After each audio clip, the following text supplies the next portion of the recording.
ഞങ്ങളിന്ന് ഉണ്ടാക്കാൻ പോകുന്നത് നല്ല സോഫ്റ്റ് വെള്ളയപ്പം ഉണ്ടാക്കാൻ വേണ്ടിയിട്ടാണ്.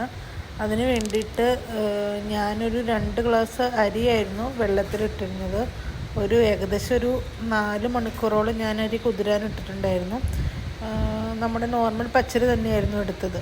പച്ചരി എടുത്ത് നല്ലോണം വാഷ് ചെയ്ത് വെള്ളത്തിലിട്ടിട്ടുണ്ടായിരുന്നു. അത് 4 മണിക്കൂർ വേണമെങ്കിൽ നമുക്ക് കൂടുതൽ നേരം ഇടാം. എനിക്ക് ടൈം ഉണ്ടായില്ല, അതുകൊണ്ടൊരു 4 മണിക്കൂർ ഇട്ടാലും മതി, നല്ലോണം കുതിർന്ന് കിട്ടും. ആ കുതിർന്ന അരി നമ്മൾ വെള്ളത്തിലിട്ടിട്ട് വെള്ളത്തിൽ നിന്ന് എടുത്ത് ഞാനത് ചിലരാണെങ്കിൽ വെള്ളം വാലാൻ വെക്കും. ഞാനത് വെള്ളത്തിൽ നിന്ന് കോരി മിക്സിയുടെ ജാറിലോട്ടിട്ട് അതിനകത്തോട്ട് നല്ല ചൂടൻ ചോറ് വേണം. ഞാൻ 2 ഗ്ലാസ് അരിക്ക് ഒരു 4 ഗ്ലാസോളം ചൂടൻ ചോറ് എടുക്കാറുണ്ട്. അങ്ങനെ നല്ല ചൂടൻ ചോറും കൂടി ഇട്ടിട്ട് നമ്മളിത് അത് അരയ്ക്കാൻ പാകത്തിന് കുറച്ച് വെള്ളം ഒഴിക്കുക. കുറച്ച് വെള്ളം കൂടി ഒഴിച്ച് അത് നല്ലോണം നമ്മൾ ഒരുപാട് വെള്ളമായിട്ടുണ്ടെങ്കിൽ നമ്മളത് മിക്സിയിൽ അരയ്ക്കുമ്പോൾ അത് പുറത്തോട്ട് ലീക്കായിപ്പോവും. അപ്പോൾ അതുകൊണ്ട് അതിൻ്റെ പാകത്തിനുള്ളൊരു വെള്ളം ഒഴിച്ചിട്ട്, നമുക്കറിയാലോ മിക്സിയിൽ അരയ്ക്കുമ്പോൾ അതിന് പാകത്തിനുള്ള വെള്ളം അങ്ങനെ എടുത്ത് നമ്മൾ മിക്സിയിൽ വെച്ച് ഓണാക്കി നല്ല സോഫ്റ്റായിട്ട് അരയുന്നിടം വരെ നമ്മൾ അത് നല്ല സോഫ്റ്റിൽ നമ്മൾ അരച്ചെടുക്കുക. ഏകദേശം ഒരു എന്താ പറയുക, നമ്മൾ ആദ്യം ഒന്ന് അരച്ചിട്ട് നോക്കുക അത് നല്ലോണം അരഞ്ഞിട്ടുണ്ടോയെന്ന്. അതിന് ശേഷം പിന്നെ അതിൻ്റെ സ്പീഡ് കൂട്ടിയിട്ട് നല്ല സോഫ്റ്റായിട്ട് വരണം. അല്ലെങ്കിൽ നമ്മുടെ അപ്പത്തിനൊരു ടേസ്റ്റ് ഉണ്ടാവത്തില്ല. അപ്പത്തിനകത്ത് അരി ഇങ്ങനെ തരുതരുമെന്ന് കിടക്കുമ്പോൾ നമുക്കൊരു ടേസ്റ്റ് തോന്നില്ല. അപ്പം നമ്മളിത് നല്ലോണം അരച്ചെടുത്തിട്ട് നല്ല സോഫ്റ്റായിട്ട് കൈ കൊണ്ട് ജസ്റ്റ് ഒന്ന് നോക്കി, കണ്ടോ, ഇപ്പം നല്ല വെണ്ണ പോലെ നല്ലോണം നമ്മൾ ഒന്നും കൂടി ഒന്ന് അരച്ചെടുക്കുക. ആ തരി ഒട്ടും ഉണ്ടാവാത്ത രീതിയിൽ വേണം നമ്മളത് അരച്ചെടുക്കാനായിട്ട്. അങ്ങനെ നമ്മളിത് അരച്ചെടുത്തതിന് ശേഷം നമ്മൾ എപ്പോഴും ശ്രദ്ധിക്കുക, അരയ്ക്കുമ്പോൾ എപ്പോഴും അത് വെള്ളം ഒരുപാട് കൂടി പോകാണ്ടിരിക്കാനും നമ്മൾ ശ്രദ്ധിക്കുക അരയ്ക്കണ ടൈമിൽ. അങ്ങനെ ഒരു കുറച്ച് സമയം നമ്മൾ ഒരു 2-3 മിനിറ്റ് നമ്മൾ അരയ്ക്കേണ്ടി വരും. അരച്ചെടുത്തതിന് ശേഷം നമ്മൾ ആ മാവ് ഒരു ചെരുവത്തിലോട്ട്, സ്റ്റീലിൻ്റെ ചെരുവത്തിലോട്ട് നമ്മൾ പകർത്താം. കണ്ടോ, ഈ ഒരു കൺസിസ്റ്റൻസിൽ വേണം നമ്മളത് അരച്ചെടുക്കാനായിട്ട്, അധികം വെള്ളമില്ലാത്ത രീതിയിൽ. അങ്ങനെ അരച്ചെടുത്തതിന് ശേഷം ആ ചെരുവത്തിലോട്ട് നമ്മൾ പകർത്തി വയ്ക്കുക. അതിന് ശേഷം ഇതിലും വെള്ളം കൂടിപ്പോയാൽ എന്താണെന്ന് വെച്ചാൽ നമ്മൾ അപ്പം ചുടുന്ന ടൈമിൽ അതിൻ്റെ ഒരു സെയിം ഇതിൽ നമുക്ക് കിട്ടില്ല. അതിന് ശേഷം നമ്മൾ ആ സെയിം മിക്സിയുടെ ജാറിലോട്ട് തന്നെ തേങ്ങ ചിരണ്ടിയത്, ഞാനിത് തേങ്ങയുടെ ഒരു മുറി തേങ്ങയുടെ ഹാഫാണ് എടുത്തേക്കണേ. ആ തേങ്ങ നല്ലോണം പൊരുപുരുന്ന് ചിരണ്ടിയ തേങ്ങ എടുക്കുക. തന്നെ അതിനകത്തോട്ട് ഞാൻ എന്താ ചെയ്യുകയെന്ന് വെച്ചാൽ, നമ്മൾ അപ്പം ഉണ്ടാക്കുമ്പോൾ ഒരെണ്ണം മാവ് എടുത്ത് വെക്കുക ചെയ്യുന്നത്. അപ്പോൾ ആഴ്ചയിൽ 2 പ്രാവശ്യം നമ്മൾ ഉണ്ടാക്കും. ആ മാവ് ഇങ്ങനെ ഒരു കുപ്പിയിലാക്കി എടുത്ത് വയ്ക്കും. അരി അരയ്ക്കുന്ന കൂടെ നമ്മൾ ആ മാവും കൂടെ മിക്സ് ചെയ്യണം.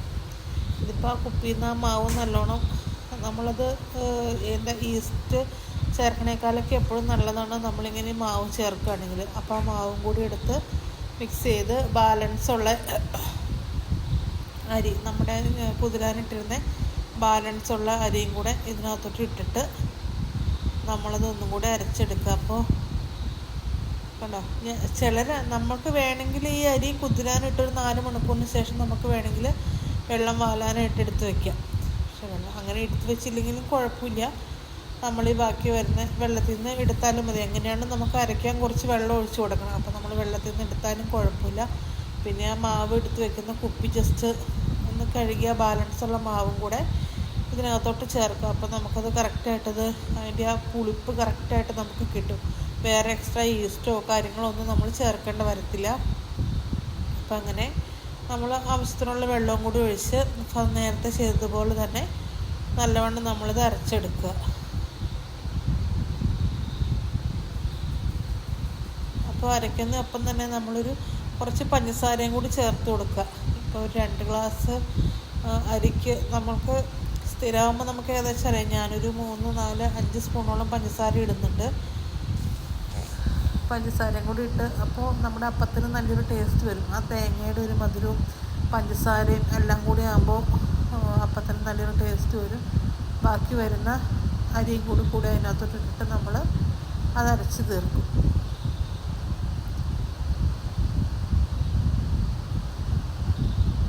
സെയിം നമ്മൾ പാകത്തിന് വെള്ളം ഒഴിച്ച് മുമ്പ് ചെയ്തതുപോലെ തന്നെ മിക്സിയിൽ നല്ല സോഫ്റ്റായിട്ട് അരച്ചെടുക്കാൻ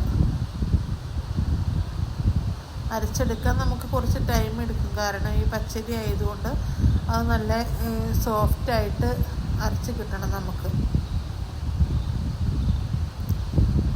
ഞാൻ നേരത്തെ പറഞ്ഞല്ലോ വെള്ളം കൂടി പോകരുത്. ഇത് കുറച്ച് വെള്ളം കൂടുതലായതുകൊണ്ടാണ് അതങ്ങനെ ലീക്കാവുന്നത്. അപ്പം നമ്മൾ വെള്ളം പാകത്തിന് ഒഴിച്ച് അത് കറക്റ്റ് ചെയ്തെടുത്ത് നമ്മൾ അരയ്ക്കുക.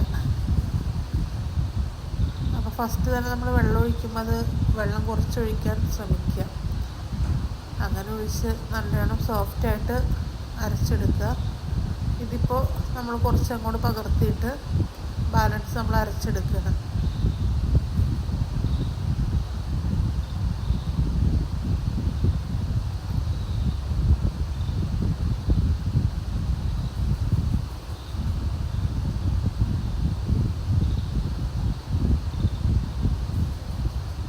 കുറച്ച് ടൈം എടുക്കും നമുക്കിത് അരഞ്ഞ് കിട്ടാനായിട്ട്. കാരണം തേങ്ങയുണ്ട്, അരിയുണ്ട്, എല്ലാം ഉള്ളതുകൊണ്ട്. അപ്പോൾ ഇത് കുറച്ച് ടൈം എടുത്ത് നല്ലോണം നല്ല വെണ്ണ പോലെ നമ്മൾ അരച്ചെടുക്കുക.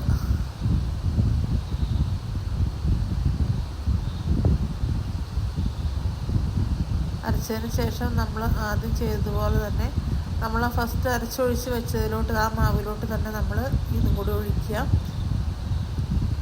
അതിനുശേഷം ബാലൻസ് നമ്മൾ ഇട്ടിരുന്ന അരിയും ആ മാവ് ഒഴിച്ചതെല്ലാം കൂടെ നമ്മൾ വീണ്ടും മിക്സിയുടെ ജാറിലോട്ട് ഇട്ടിട്ട് വീണ്ടും ആദ്യം ചെയ്തതുപോലെ തന്നെ സെയിം അതുപോലെ തന്നെ ചെയ്യുക. നല്ല സോഫ്റ്റായിട്ട് ഒന്നും കൂടെ കറക്റ്റായിട്ട് അരച്ചെടുക്കുക. ആ സെയിം കൺസിസ്റ്റൻസി തന്നെ.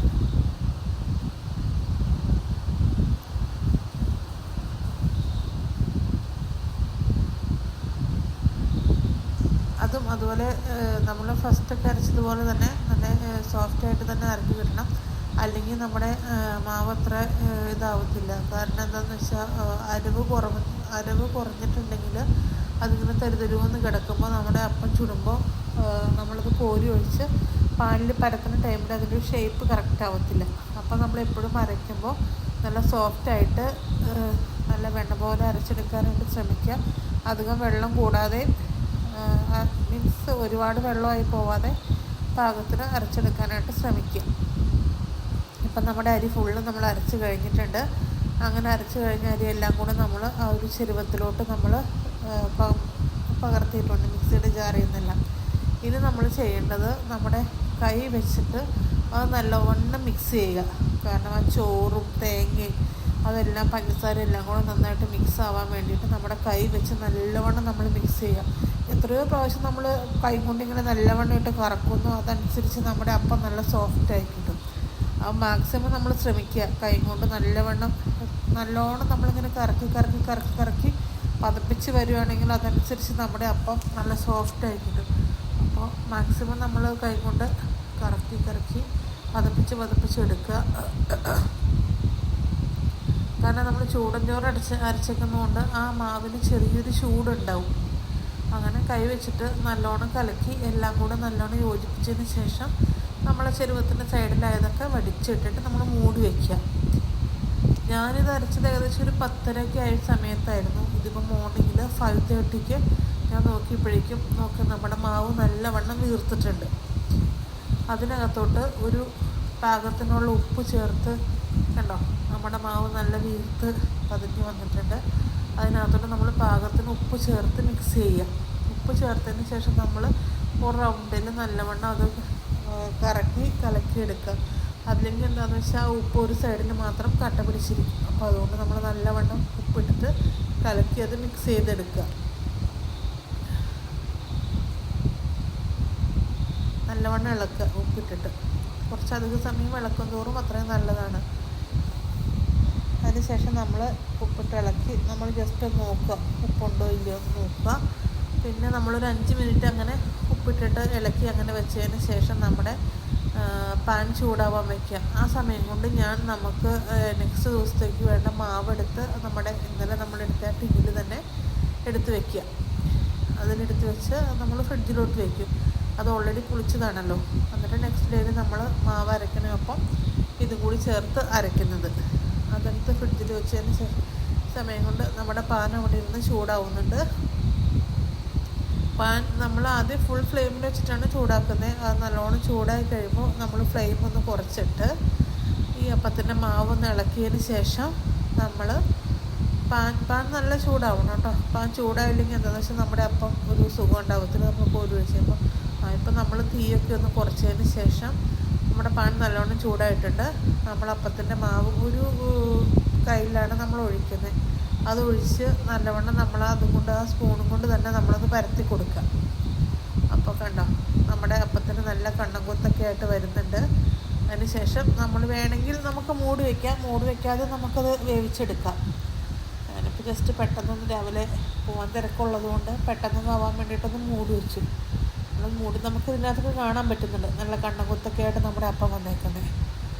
അതിന് ശേഷം നമ്മളൊന്ന് തിരിച്ചിട്ട് കൊടുക്കണം ആ വേവൊന്ന് കറക്റ്റ് ആവാനായിട്ട്. ഒരു ചെറിയ ചട്ടകം വെച്ചിട്ട് നമ്മളൊന്ന് മറിച്ച് കൊടുക്കുക. അപ്പം കണ്ടോ നല്ല സോഫ്റ്റായിട്ട് കിട്ടുന്നുണ്ട്. നമുക്ക് അടിയിലൊന്നും പിടിക്കാതെ നല്ല സോഫ്റ്റായിട്ടുള്ള അപ്പമായിട്ട് നമുക്ക് കിട്ടുന്നുണ്ട്. നമ്മൾ ഒന്ന് ജസ്റ്റ് തിരിച്ചിട്ട് അപ്പം തന്നെ നമുക്കെടുത്ത് നമ്മുടെ കാസറോളിലോട്ട് പതിയെ മാറ്റി വയ്ക്കാം. നല്ല സോഫ്റ്റായിട്ടുള്ള അപ്പമാണ് ഇത്. നമുക്ക് എല്ലാവർക്കും ഈസി ആയിട്ട് വീട്ടിൽ പരീക്ഷിച്ച് നോക്കാൻ പറ്റുന്നൊരു കാര്യമാണ്. കാരണം നമ്മൾ അധിക സമയം നമ്മൾ മെനക്കെടേണ്ട. നമ്മൾ അരി ഒന്ന് വെള്ളത്തിലിട്ട് കുതിർത്തി അരച്ചെടുക്കേണ്ട സമയം മാത്രമേ നമുക്ക് ഇതിനകത്ത് പോകുന്നുള്ളൂ. ഉണ്ടോ നല്ല കണ്ണം കുത്തായിട്ട് അപ്പം വരുന്നുണ്ട്. അപ്പോൾ നമ്മളെപ്പോഴും തീ കുറച്ചിടുക. തീ കൂടി കിടക്കുകയാണെന്നുണ്ടെങ്കിൽ അതിൻ്റെ അടി കരിയാനുള്ള സാധ്യതയുണ്ട്. അപ്പോൾ നമ്മളെപ്പോഴും മീഡിയം ഫ്ലെയിമിലിട്ടിട്ട് ഇത് ചുടാൻ ശ്രമിക്കുക. അപ്പം ചുടുമ്പോൾ മൂടി വെച്ചില്ലെന്ന് കരുതി കുറച്ചും കൂടി ടൈം എടുക്കുമെന്നേ ഉള്ളൂ അത് ആയി കിട്ടാനായിട്ട്. മൂടി വെച്ചാൽ കുറച്ചും കൂടി ഈസി ആയിട്ട് പെട്ടെന്ന് തന്നെ ടൈം നമുക്ക് കുറച്ചും കൂടെ സേവ് ചെയ്യാം. അങ്ങനെ നമ്മൾ നോക്കി നിൽക്കുമ്പോൾ നമുക്ക് അറിയാം ഏകദേശം വെന്ത് വരുന്നൊരിതറിയാം. അപ്പം നമ്മളതെടുത്ത് മാറ്റി ജസ്റ്റ് ഒന്ന് തിരിച്ചിടുക നമ്മുടെ ചട്ടകം വെച്ചിട്ട്. അപ്പോൾ നമ്മൾ നോക്കി കണ്ടോ നമ്മുടെ അപ്പം അടിയിലൊന്നും പിടിക്കുന്നില്ല. നല്ല സോഫ്റ്റായിട്ട് കണ്ണം കൊത്തോടു കൂടി നമുക്ക് അപ്പം കിട്ടുന്നുണ്ട്. പിന്നെ വേണമെങ്കിൽ നമുക്ക് സ്റ്റാർട്ട് ചെയ്യുന്നതിന് മുമ്പ് ആ പാനിൽ കുറച്ച് ഒരു ബ്രഷ് കൊണ്ട് വേണമെങ്കിൽ നമുക്ക് തൂത്ത് കൊടുക്കാം. പക്ഷെ നമ്മളിപ്പോൾ തൂത്തില്ലെങ്കിലും കുഴപ്പമില്ല. നല്ല കണ്ണം കൊത്തായിട്ട് നല്ല നൈസായിട്ട് നല്ല സോഫ്റ്റായിട്ടുള്ള അപ്പം നമ്മുടെ റെഡി ആയിട്ടുണ്ട്. നല്ല ഈസി ആയിട്ട് എല്ലാവർക്കും ഉണ്ടാക്കാൻ പറ്റുന്ന രീതിയിലുള്ളൊരു അപ്പമാണിത്. നല്ല ടേസ്റ്റിയാണ്. പിള്ളേർക്കൊക്കെ ആണെങ്കിലും നല്ല ഇഷ്ടപ്പെടും. നമ്മൾ കുറച്ച് പഞ്ചസാരയൊക്കെ